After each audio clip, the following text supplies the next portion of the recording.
Okay, so here's Rickie FOWLER, a name in the game that we all thoroughly enjoy watching, and a player that I think we would all relish if he started to ascend to the top of the world rankings again. Now, Rickie is a player that has, as of late, struggled with his game. Okay, now I've got two swings here for us to look at.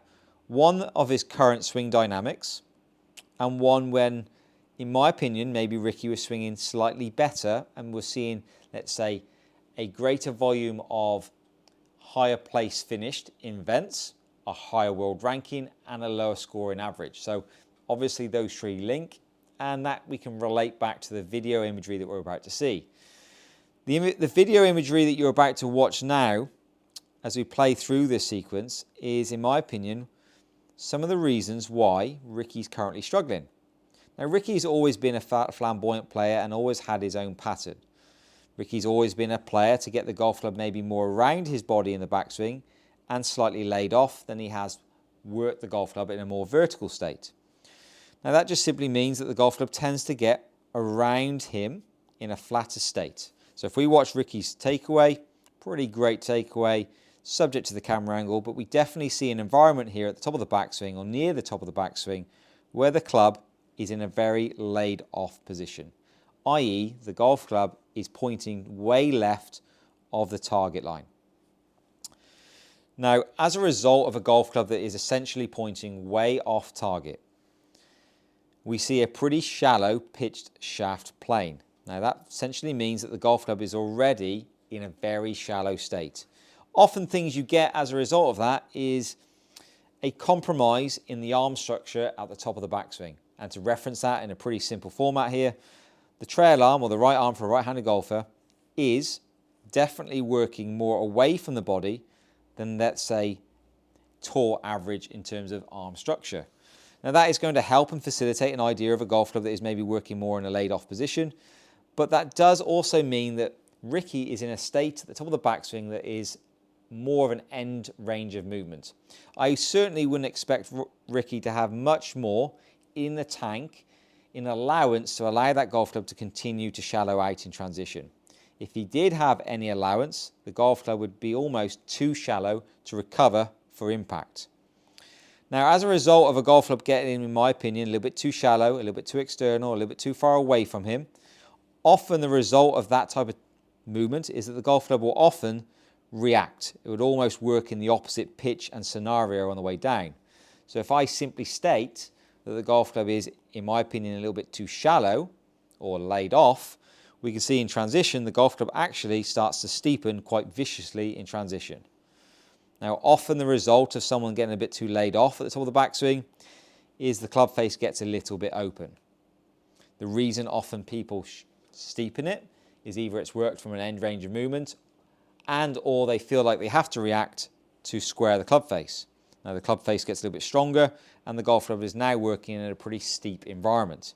So now we've got a steep downswing, i.e. relative to the pitch of the shaft, it is in a state of steepening, and a pretty narrow downswing. Now, Rickie has definitely got an intent in this scenario, subject to his alignment, to hit a pretty functional draw.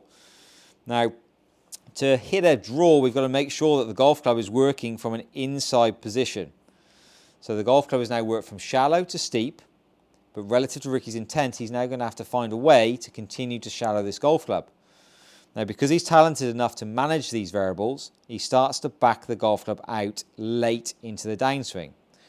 So in the downswing, immediately the golf club is worked in two dimensions. It's worked from shallow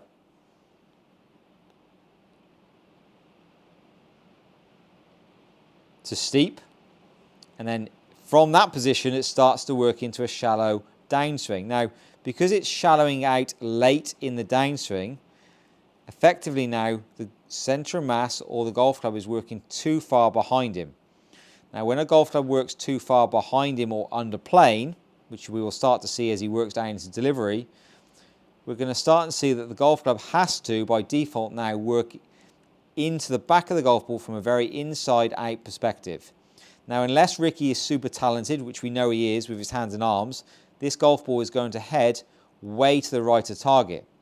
Now, because he is super talented, he's going to react, see a lot of action on the hands and arms and the club face to be able to square that club face up at impact.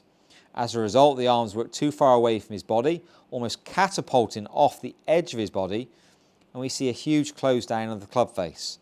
As a result, and subject to camera angle, you're going to see a pretty high exit and a really closed down, let's say, club face subject to his swing intent. So Rickie has got a pattern here of getting the golf club too laid off. His reaction is to steepen the golf club up in transition.